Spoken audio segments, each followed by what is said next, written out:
We're looking at the top 5 quarterbacks, decade by decade. Today's focus, the 1970s. The decade kicked off with the first season since the AFL-NFL merger and the renaming of the Super Bowl trophy to the Lombardi Trophy after the legend's death in September of 1970. In 1976, the Tampa Bay Buccaneers and Seattle Seahawks were added to the league.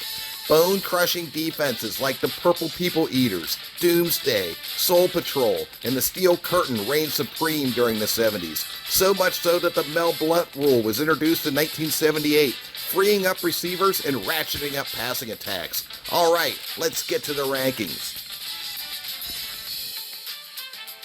All right, at number 5, we have Bob Greasy. His Dolphins had an elite rushing attack and a strict ball control approach to their offensive game plan. So Greasy may have been the best game manager the NFL has ever seen, calling his own plays and guiding the Dolphins to 3 consecutive Super Bowl appearances, winning 2 of them. In 1977, he became the first NFL player to wear eyeglasses while on the field and went on to have his most productive season as a passer, leading the league in TD passes and passer rating. At number 4, we have Ken Stabler. Despite some early knee injuries that slowed him down, the Snake was a winner. In fact, the lefty is still the 4th fastest NFL QB to 100 career wins in just 150 games. After the 1976 season, Stabler delivered a Super Bowl championship to the Raiders. His most impressive play may have been his famed ghost-to-the-post deep strike against the Baltimore Colts in the 1977 playoffs. Or could it have been back in 74 when he put his amazing QB instincts on display, breaking Miami fans' hearts on the legendary Sea of Hands play. At number 3, we have Terry Bradshaw.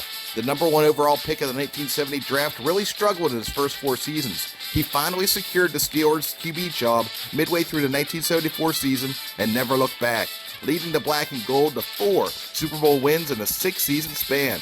Terry really raised his level of play in the Super Bowl, twice winning Most Valuable Player of the Game award. And one can honestly make the case that he was the best Super Bowl quarterback in history. His best overall NFL season was 1978 when the Blonde Bomber led the NFL in TD passes, led the Steelers to a 14-2 record, and was awarded NFL MVP. At number 2, we have Fran Tarkenton. Fran was a heck of a scrambler, and his pocket presence allowed him to escape trouble and extend plays often.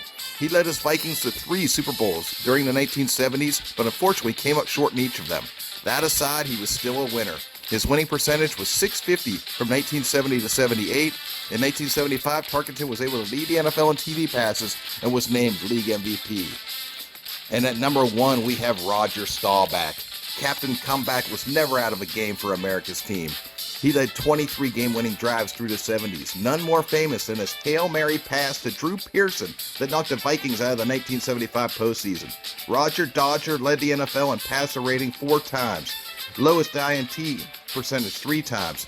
He led his Cowboys to the Super Bowl 4 times, winning 2, including the first one in franchise history over Miami, and was named MVP of that Super Bowl as well.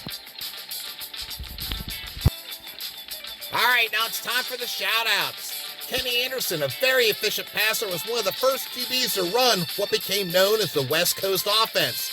Jim Hart, from 1974 to 77, made 4 consecutive Pro Bowls and led his Cardinals to a 38-18 record. Burt Jones was the 1976 NFL MVP, and he had one of only 3 100-plus passer rating seasons during the decade. And Archie Manning, overshadowed later by his Super Bowl winning Suns, put in some quality work on some rather lousy New Orleans Saints squads.